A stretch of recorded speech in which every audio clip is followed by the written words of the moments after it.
எடுத்து வாசிக்கலாம். மார்க் 10ஆம் அதிகாரம் 51ஆம் வசனம் எடுத்து வாசிக்கலாம். இயேசு அவனை நோக்கி என்ன செய்ய வேண்டும் என்றிருக்கிறாய் என்றார். ஆமென். ஆண்டவர் சொல்கிறார், நான் உனக்கு என்ன செய்ய வேண்டும் என்று இருக்கிறாய். அதுக்கு முன்னாடி 46 எடுத்து வாசித்து பாருங்களேன். பின்பு அவர்கள் எரிகோவுக்கு வந்தார்கள். அவரும் அவருடைய சீஷர்களும் திரளான ஜனங்களும் எரிகோவை விட்டு புறப்படுகிற போது திமேயுவின் மகனாகிய பர்த்திமேயு என்கிற ஒரு குருடன் வழியருகே உட்கார்ந்து பிச்சை கேட்டுக் கொண்டிருந்தான். இயேசு வருகிறார் என்று கேள்விப்பட்டான். இயேசு வருகிறார் என்று கேள்விப்பட்ட பொழுது அவன் என்ன சொன்னானா? வசனம் சொல்லுகிறது, இயேசுவே, தாவீதின் குமாரனே எனக்கு இரங்கும் என்று கூப்பிடத் தொடங்கினான். இயேசு வராருன்னு தெரிஞ்சிச்சு, அதனால கூப்பிட தொடங்கிட்டான். அதுக்கப்புறம் என்ன செஞ்சு பாருங்க, அவன் பேசாதிருக்கும்படி அநேகர் அவனை அதட்டினார்கள். அவனோ, தாவீதின் குமாரனே எனக்கு இரங்கும் என்று முன்னிலும் அதிகமாய் முன்னிலும் 6 மாதம் நீங்க ஜெபிச்சிருப்பீங்க, அதை விட அதிகமாக இந்த 6 மாதம் நீங்கள் ஜெபித்தீங்கன்னா கர்த்தர் ஆஸ்வதிப்பார்.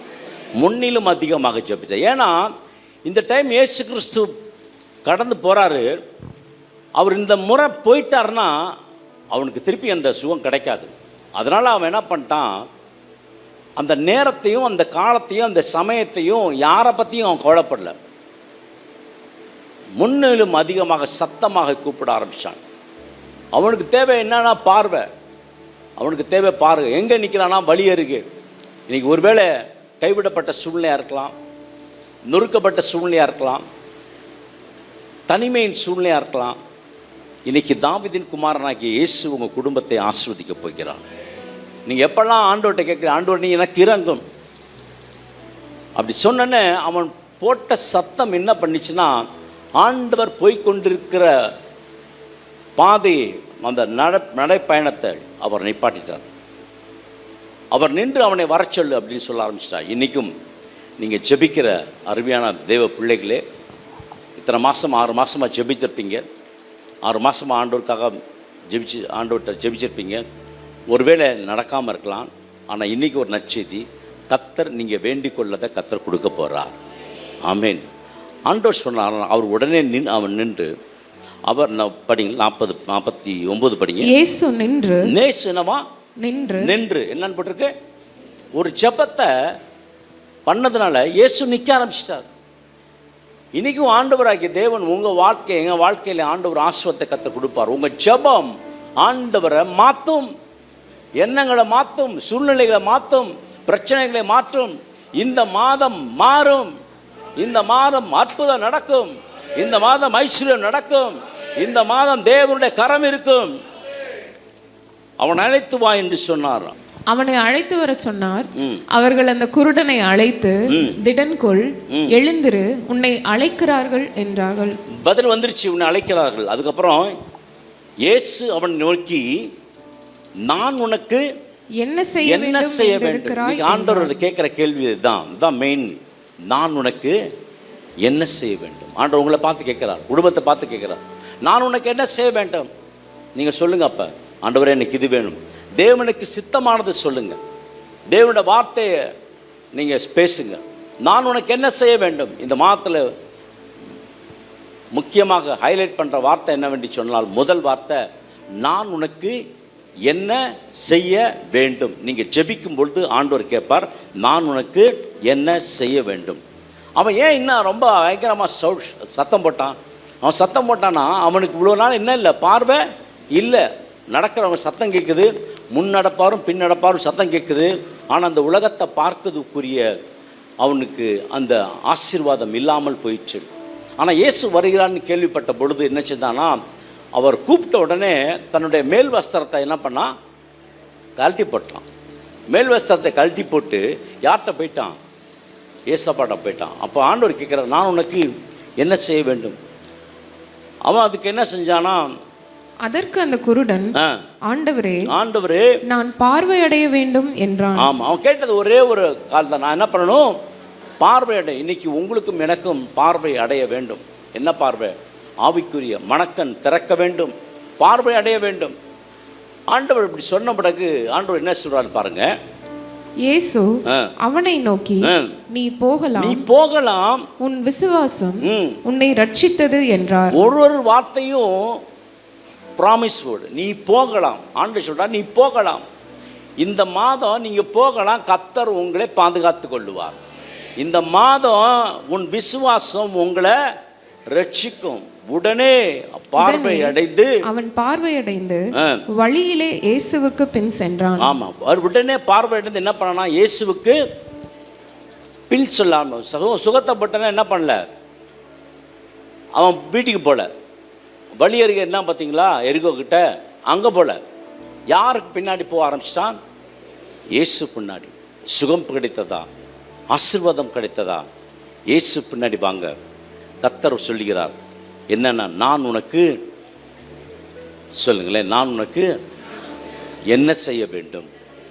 ஆண்டவர் இந்த கேள்வி கேட்குறப்ப நீங்கள் சொல்லுங்கள், நான் உனக்கு என்ன செய்ய வேண்டும்? நம்பர் 1, நான் உனக்கு என்ன செய்ய வேண்டும்? ஆகவே பிரியமான தேவச்சனமே, இதுவரை உங்கள் வாழ்க்கையில் நடக்கலைன்னா சத்தமாக கூப்பிட ஆரம்பிங்க. உங்கள் ஜெபத்தை கூட்டுங்க, உபவாசத்தை கூட்டுங்க, தேவ சமூகத்தில் வந்து அமர்ந்துருங்க, ஜெபிங்க. கர்த்தர் சொல்லுவார், நான் உனக்கு என்ன செய்ய வேண்டும். நீங்கள் ஜெபித்து கொண்டே இருக்கும்போது ஆண்டவர் சொல்வார், நான் உனக்கு என்ன செய்ய வேண்டும். பர்த்திமையை பற்றி எல்லாத்துக்குமே நல்லா தெரியும். இவ்வளோ நாளாக குருடான் தான், இப்போ பார்வை அடைஞ்சனே அவன் எப்படி போகிறான் தெரியுமா? கம்பீரமாக நடந்து போகிறான், ரொம்ப ஸ்டைலாக நடந்து போகிறான். எல்லாம் பார்க்குறாங்க, எப்படி இவன் பிச்சைக்குள்ளே எடுத்துகிட்டு இருந்தான், இவன் எப்படி நடந்து போகிறான் அப்படின்னு ஆச்சரியப்படுற அளவுக்கு கர்த்தர் உங்களை இந்த மாதத்தில் கர்த்தர் நடத்துவார். எல்லாரும் பார்த்து ஆச்சரியப்படுவாங்க. அந்த அளவுக்கு கர்த்தர் உங்களை ஆசீர்வதிப்பார். அவன் எப்படி நடந்து போனான்னு சொன்னால், பர்த்திமை கம்பீரத்தோடு நடந்து போக ஆரம்பித்தான். யார் பின்னாடி? இயேசு பின்னாடி. இயேசுக்கும் ஆண்டவருடைய தேவனுடைய ராஜ்யத்துக்கு ஊழியம் செய்வதாக மாட்டான். எல்லாரும் ஆச்சரியப்பட்டார்கள். பிரியமான தேவஜனனே, இன்னொரு காரியத்தை குறித்து நாம் பார்க்கலாம். ஆண்டவர் ஒரு மனிதனை அற்புதம் செய்ததை குறித்து படித்து வாசிக்கலாம். மார்க்கு 9ஆம் அதிகாரம் 21ஆம் வசனம். அவர் அவனுடைய தகப்பனை நோக்கி, இது இவனுக்கு உண்டாகி எவ்வளவு காலமாயிற்று என்று கேட்டார். அதற்கு அவன், சிறு வயது முதற்கொண்டே உண்டாயிருக்கிறது. இவனை கொல்லும்படிக்கு அது அநேகம் தரம் தீயிலும் தண்ணீரிலும் தள்ளிற்று. நீர் ஏதாகிலும் செய்யக்கூடுமானால் எங்கள் மேல் மனதிறங்கி எங்களுக்கு உதவி செய்ய வேண்டும் என்றான். ஆமாம், நீ ஏதாவது செய்யணும். ஆண்டவரை பார்த்து ஆண்டவர்கிட்ட கேளுங்க, ஆண்டவரே, ஆண்டவர் சொல்ல, நான் உனக்கு என்ன செய்ய வேண்டும்? முதல்ல இப்பொழுது அவங்க தகப்பனார் கேட்குறாரு, நீங்கள் ஏதாவது செய்ய முடிஞ்சால் செய்யுங்க. ஏன்னா பிசாசு வருது, எப்போ வருதுன்னு தெரில. ராத்திரி ஃபுல்லாக தூக்கம் இல்லை, திடீர்னு ராத்திரி போய் தீயில போய் விழுறான், திடீர்னு என்ன பண்ண தண்ணீரை போய் விழுறான், பயங்கரமான அலக்கழிப்பு. தகப்பனாரோட தாங்க முடியல, ரொம்ப கஷ்டமாச்சு. நீங்கள் ஏதாவது செய்யணும், இந்த மாதம் ஏதாவது ஆண்டவர் செய்யணும் உங்கள் வாழ்க்கையில். இதுவரை பட்ட கஷ்டங்கள், நஷ்டங்கள், பாரங்கள், துக்கங்கள் எல்லாவற்றிலும் மாற்றுவதற்கு ஆண்டவர் ஏதாவது செய்யணும். நீ அவனை நோக்கி, நீ விசுவாசிக்க கூடுமானால் ஆகும், ஆகும். விசுவாசிக்கிறவனுக்கு எல்லாம் கூடும் என்றார். விசுவாசிக்கிறவனுக்கு எல்லாம் கூடும், விசுவாசிக்க கூடுமானால் ஆகும். வசனத்தை வந்து ஆன்சர் சொல்லிட்டார். உனக்கு அற்புதம் நடக்கணும்னா நீ விசுவாசித்தனா என்ன நடக்கும்? விசுவாசிக்கிறவனுக்கு எல்லாம் கூடும். சொல்லுங்களேன், விசுவாசிக்கிறவனுக்கு எல்லாம் கூடும். வர வேண்டிய பணம் வரும், சுகம் வரும், பலன் வரும், ஆரோக்கியம் வரும். ஏன்னா நீங்கள் விசுவாசிக்கிறீங்க. யாரை விசுவாசிக்கிறீங்க? தேவனை விசுவாசிக்கிறீங்க. பிள்ளையின் தகப்பனார் சொன்னார், நீங்கள் ஏதாவது செய்யுங்க, ஏதாவது செய்யுங்க. நீங்கள் அந்த நேரத்துக்கு வந்துட்டோம். ஆண்டவரே, நீங்கள் ஏதாவது செய்யுங்க ஆண்டவரே, என்னால் முடியல, 6 மாதம் கஷ்டத்தோடு இருந்துட்டேன், என்னால் முடியல, ஏதாவது செய்யுங்க. இந்த மாதம் ஆண்டவர் செய்வார். இந்த மாதம் தேவ தம்முடைய வல்லமையை கர்த்தர் வெளிப்படுத்த போகிறார். ஆமென், ஹல்லேலூயா. உடனே பிள்ளையின் தகப்பன், விசுவாசிக்கிறேன் ஆண்டவரே, என் அவிசுவாசம் நீங்கும்படி உதவி செய்யும் என்று கண்ணீரோட சத்தமிட்டு சொன்னான். எப்படி சொன்னாங்க? ஆமா, விசுவாசிக்கிறேன். அவன் ஒரு மனுஷனுக்குள்ள 2 இருக்கு, நமக்கும் அப்படித்தான். விசுவாசிக்கிறேன் ஆண்டவரே, ஆனாலும் என்னுடைய அவிசுவாசம் நீங்கும்படி உதவி செய்யும் என்று கண்ணீரோடு சத்தம். இப்போ பையனை விட்டுட்டான், இப்போ தன்னை பார்க்க ஆரம்பிச்சிட்டான். இப்போ உங்களை பாருங்கள், உங்கள் பிள்ளைகளை பாருங்கள், உங்கள் வேலையை பாருங்கள், உங்களுடைய உங்களுடைய காரியத்தை நீங்கள் பாருங்கள், அது ஜெயமாக இருக்குதா இல்லை தோல்வியாக இருக்குதா. மகனை விட்டான், மகனுக்காக ஜெபம்ன்றதை விட்டுட்டு இப்போ என்ன பண்ணிட்டான்னா தன்னை பார்க்க ஆரம்பிச்சிட்டான். கண்ணீரோட சத்தம் விட்டான். இன்றைக்காவது நம்ம ஜெபம் பண்ணிக்கோமா, என்னோட அவிசுவாசம் நீங்கள் முடி நீ ஜெபிக்க ஆண்டவரே, விசுவாசிக்கிற ஆண்டவர். எல்லாம் இங்கே வந்தால் கை தட்டுவாங்க, ஆனால் பிரச்சனைன்னு வந்தப்போ தான் தெரியும் எல்லாத்துக்கும். இங்கே வரப்போ எல்லாம் கை தட்டி அல்லேலூயா ஸ்தோத்திரம் மூத்திரம் இல்லாமல் போடுவோம். ஆனால் பிரச்சனைன்னு வந்தால் ஒன்றும் செய்ய முடியாது, அப்படியே நொறுக்கிடுவான். பிசாசுக்கு மாத்திரம் இடத்த கொடுத்துட்டீங்கன்னு வச்சுக்கோங்களேன், நிர்மூலமாக்கிடுவான். ஆகவே பிரியமான தேவச்சனமே, ஆண்டவர் சொன்னார், அதை பார்த்து அதட்டினாராம். 25ஆம் அதிகாரத்தை சொல்லுது, அதை பார்த்து அதட்டினார். அப்பொழுது அதை சத்தமிட்டு அவனை மிகவும் அலக்கழித்து புறப்பட்டு போயிற்று. அவன் எப்படி இருந்தானா, செத்து போனான் என்று அநேகர் சொல்லத்தக்கதாக செத்தவன் போல் கிடந்தான். செத்தவன் போல இருந்தான். ஒரு பிசாசு போனன்னு அவன் செத்தவன் போல இருந்தான். ஆனால் ஆண்டவர் நினைச்சுதாரான், கையை பிடித்து அவனை தூக்கி உடனே அவன் எழுந்திருந்தான். இந்த மாதம் ஆண்டவர் உங்க கையை பிடிச்சு தூக்க போறார். இந்த மாதம் கர்த்தர் உங்களை எங்க கீழே விழுந்து கிடக்கிறீங்களோ அங்க கரத்தை பிடிச்சி தூக்க போறார். 10ஆம் அதிகாரம் 35ஆம் வசனம் எடுத்து வாசிக்கலாம். மார்க் 10ஆம் அதிகாரம் 35ஆம் வசனம். அப்பொழுது செபதேவியின் குமாரனாகிய யாக்கோபும் யோவானும் அவரிடத்தில் வந்து, போதகரே, நாங்கள் கேட்டுக்கொள்ள போகிறதை நீர் எங்களுக்கு செய்ய வேண்டும் என்று விரும்புகிறோம் என்றார்கள். அவர் அவர்களை நோக்கி நான் உங்களுக்கு என்ன செய்ய வேண்டும். சீஷர்களுக்கு ஒரு ஜெபம், எங்களுக்கு நீங்கள் ஒன்று செய்யணும் ஆண்டவரே, நாங்கள் கேட்குறோம், நீங்கள் செய்யணும், செய்வீங்களா அப்படின்னு கேட்குறாங்க. என்ன கேட்குறாங்கன்னா, வலதுபுறத்தில் நான், இடதுபுறத்தில் இவனும் உட்காரணும் அப்படின்னு சொல்லி கேட்குறாங்க. ஆண்டவர் சொல்கிறாரு, அதுக்கு இது என்னுடைய சித்தம் இல்லை, இது யாருடைய சித்தம், பிதாவின் சித்தம்.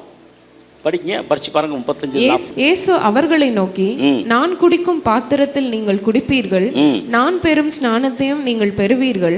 ஆனாலும் என் வலது பாரிசத்தில் என் இடது பாரிசத்தில் உட்கார்ந்திருக்கும்படி எவர்களுக்கு ஆயத்தம் பண்ணப்பட்டிருக்கிறதோ, அழைக்கப்பட்டிருக்கிறதோ அவர்களுக்கே அல்லாமல் மற்றொருவருக்கும் அதை அருளுவது என் காரியம் அல்ல. ஆனாலும் வலதுபுறத்தில் இடதுபுறத்தில் உட்காரும்படி எனக்கு எவர்களுக்கு ஆயத்தம் பண்ணியிருக்கிறாரோ அவர்களுக்கு அல்லாமல் மற்றவர்களுக்கு அதை நான் அருள்வது என் காரியம் இல்லை. இது பிதாவின் சித்தம். இன்னைக்கு தேவ சித்தம் அறியாமல் நம்ம ஜெபம் பண்ணுறோம், அதனால் நிறைய பேர்த்துக்கு கிடைக்க மாட்டேங்குது. தேவ சித்தம் ஒன்று இருக்கிறது. சீஷர்கள் தான் ஆண்டவருக்காக வேலை செய்கிறாங்க தான், ஆனால் ஆண்டவர் கொடுத்துருக்கலாமே, கொடுக்கல. ஏன் கொடுக்கலன்னா, சில காரியங்கள் தேவ சித்தத்துக்கு உரியது. தேவ சித்தத்துக்கு நேராக நீங்கள் கேட்கும் பொழுது கர்த்தர் கேட்பார். ஆண்டு சொல்கிறார், இது என் காரியம் அல்ல. ஆமென், ஹல்லேலூயா. ஆண்டவர் முதல்ல வந்து கேட்டார், நான் உனக்கு என்ன செய்ய வேண்டும். அப்புறம் அவங்க அப்பா கேட்டார், நீங்கள் ஏதாவது செய்யக்கூடுமானால் செய்யும் வேணால். ஆனால் இந்த இடத்துல இது என்னுடைய சித்தம் அல்ல. சித்தம் இல்லாமல் போய் ஆண்டவர்கிட்ட ஜெபம் போட்டு உபாசிக்கக்கூடாது, ஜெபிக்கக்கூடாது. தாவீது தன் பிள்ளைகளுக்காக 7 நாள் ஜெபித்தார், தன்னோட மகன் சாகக்கூடாதுன்னு. ஜெபிச்சு பார்த்தார். எல்லாம் பேசிக்கிறாங்க, குழந்தை இறந்து போச்சு, சத்தம் கேட்டுருச்சு. உனக்கு யார் போய் ராஜாவிட்ட சொல்கிறது போச்சு. உடனே என்ன பண்ணா தெரியுமா, உபவாசத்தை நிறுத்திட்டு ஜெபத்தை நிறுத்திட்டு தலைக்கு எண்ணெய் வச்சு குளிச்சுட்டு சாப்பாடு கொடுங்கன்னா. எல்லாம் ஆச்சரியப்பட்டாங்க. என்னடா, ரூத் என்ன மோவாபிய ஸ்திரீ நகோமியோடு வரும்பொழுது போவாஸோட நிலத்தில் இருக்காங்க. போவாஸ் என்ன செய்கிறான்னா, அந்த களத்தில் போய் இருக்கும்பொழுது தன் போர்வையால் அவளை மூடி, பயப்படாத, உனக்கு வேண்டியபடியெல்லாம் நான் செய்வேன். ரூத் 3ஆம் அதிகாரம் 11ஆம் வசனம். பயப்படாத. இந்த மாதத்தில் பயப்படாதீங்க, உங்களுக்கு வேண்டியபடியெல்லாம் ஆண்டவர் செய்வார். என் ஆண்டவர் இயேசு கிறிஸ்து இந்த மாதத்தில் உங்களுக்கு வேண்டியபடி எல்லாவற்றையும் செய்து முடிப்பார். உங்கள் சூழ்நிலை ஆண்டவர் மாற்றி வைப்பார், வேண்டியபடி செய்வார். 3:11. இப்பொழுதும் மகளே நீ பயப்படாதே, உனக்கு வேண்டியபடி எல்லாம் செய்வேன். அவருடைய தகப்பன், அவர் உங்களுக்கு வேண்டிய வரைக்கும் செய்வார். நீங்கள் போதும் என்னால் முடியல, ஓவர்ஃப்ளோ பிளெஸிங், அபண்டன்ஸ் பிளெஸிங், ஆபிரகாமின் ஆசீர்வாதத்தை கர்த்தர் உங்களுக்கு கொடுக்க போறார். அதனால பயப்படாதீங்க. ஆண்டவர் இந்த மாத்திரை பார்த்து சொல்றார், பயப்படாத, கல்விமான நாவுகளை நான் உனக்கு கட்டளையிடுவேன், பயப்படாத.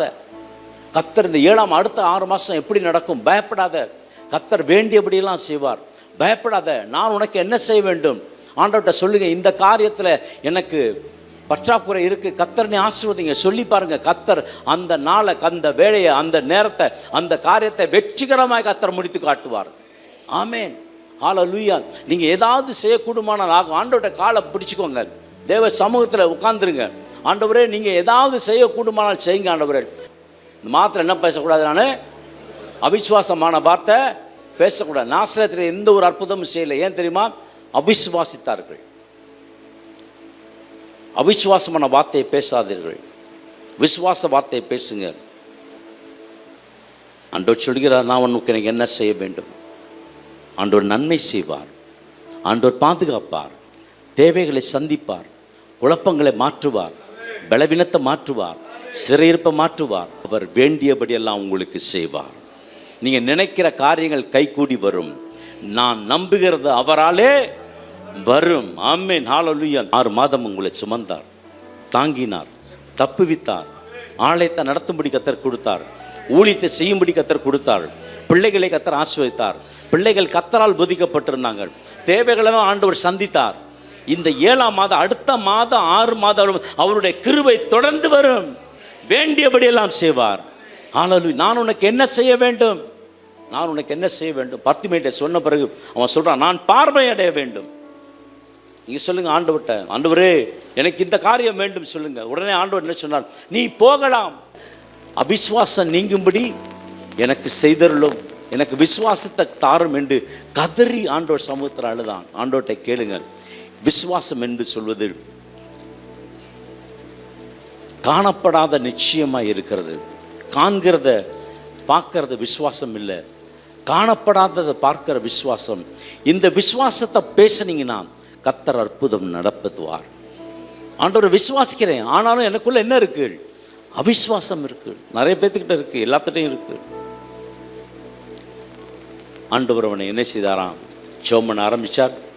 அந்த கொடுமையான பிசாசு அவனை விட்டு வெளியே போன பிறகு ஆண்டவர் என்ன செய்தாராம், குனிந்து அவனை கரத்தை பிடிச்சி தூக்கி நிறுத்தினது போல இந்த மாதம் உங்கள் கரத்தை பிடிச்சி தூக்கி ஆண்டவர் நிறுத்துவார். மூழ்கி போயிட்டுருக்கீங்களா, பயப்படாத, உங்களுக்கு வேண்டியபடியெல்லாம் செய்வார். பயப்படாத, கர்த்தர் உங்களுக்கு வேண்டியபடியெல்லாம் செய்வார். நான் உனக்கு என்ன செய்ய வேண்டும் ஆண்டவர் கேட்கிற ஒரு கேள்வி. நான் பார்வை அடைய வேண்டும். நீங்கள் ஏதாவது செய்யக்கூடுமானால் செய்யும் ஆண்டவரே சொல்லி பாருங்களேன். சும்மா இருக்கிற நேரத்தில் ஆண்டவரே நான் என்ன செய்ய வேண்டும் கேளுங்க ஆண்டவர்கிட்ட. ஆண்டவர்கிட்ட கேளுங்க, அவர் சொல்வார், அவர் சொல்லி கொடுப்பார். வேண்டியபடியெல்லாம் செய்வேன், பயப்படாதன்னு சொல்லியிருக்காரு. பயப்படாதீங்க. அடுத்த 6 மாதம் அவர் தான் நடத்த போகிறார். அடுத்த 6 மாதம் அவர் தான் முன்னின்று நடத்தப் போகிறார். நீ பயப்படாதே, உனக்கு வேண்டியபடி அதெல்லாம் செய்வேன் என்று சொன்ன வார்த்தையை வாக்குத்தத்தமாக வைத்துக்கொண்டு இந்த மாதத்தில் செபிங்க. கர்த்தர் உங்களை ஆசீர்வதிப்பார். ஜெப தேவைக்கு 9894913619. எல்லாரும்